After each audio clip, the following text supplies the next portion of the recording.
All right, this video corresponds to the draft day workout I just sent you. We're going to start with the lat foam roll. So the latissimus dorsi is a big muscle in your back, and really how we're going to foam roll it is you're going to find your armpit and then kind of work yourself towards the back side of your body. And it's going to be a 4 to 6 inch roll down and then up. So you find either a foam roller or a crossball, and I'll demonstrate the movement right now. So foam roller is going to be perpendicular to your body, so your body's going to be lying sideways. And you're going to outstretch that bottom arm. You're going to lean back just so slightly, and then you're going to find your armpit. And you're going to roll down and then up, down and then up. Now, for most people, it's going to feel like you're about to throw up. That's fine. But if you don't have any discomfort, that's good. How you roll with a crossball. One arm's over your head, just like this, like a typical tricep stretch. Again, find that position with your armpit, and you're just going to roll down 4 to 6 inches or roll sideways all the way down. Next is the chest pec foam roll. So your pec inserts into your shoulder like this. So again, that, and then narrow up. So what you're going to do is you're going to grab a crossball or any kind of trigger point ball, get into that insertion point, and work opposite or perpendicular to that insertion. You will find a lot of trigger points in your pec. That's okay. Again, just position yourself between the wall or the floor.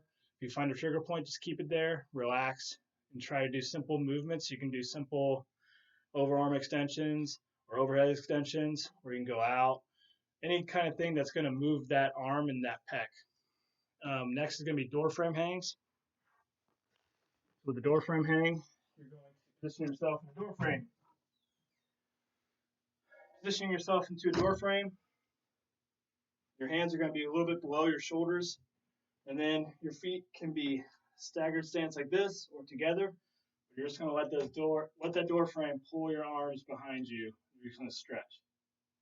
You'll feel a stretch sometimes in your biceps, sometimes in your shoulders. If you want to move your hands up a little more or move your hands a little bit lower, you'll feel it in different ways. Just hold each position about 1 to 2 minutes.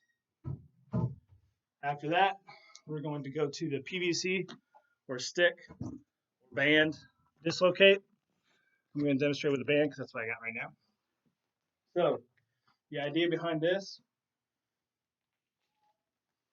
grab your band, stand aside, I'm going to do it from the side, and then you're just going to work back and then front. Work back and then front.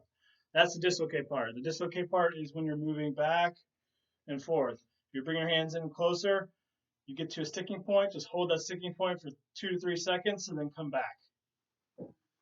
Next exercise, the reverse plank.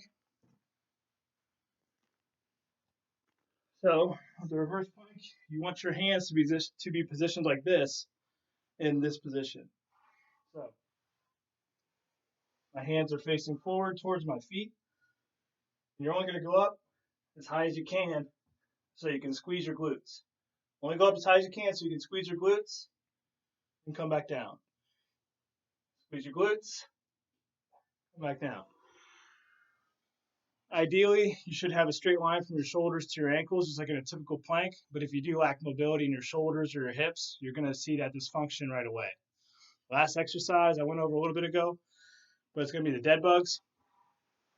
And again, with Deadbugs, you want your lower back into the ground. So keeping that lower back pressed into the ground, both knees are up, both arms are up.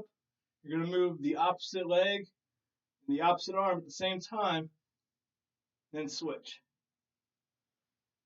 Just like that. Again, if you want to make it more difficult, just bring your shoulders off the ground. And that'll do it. Talk to you soon.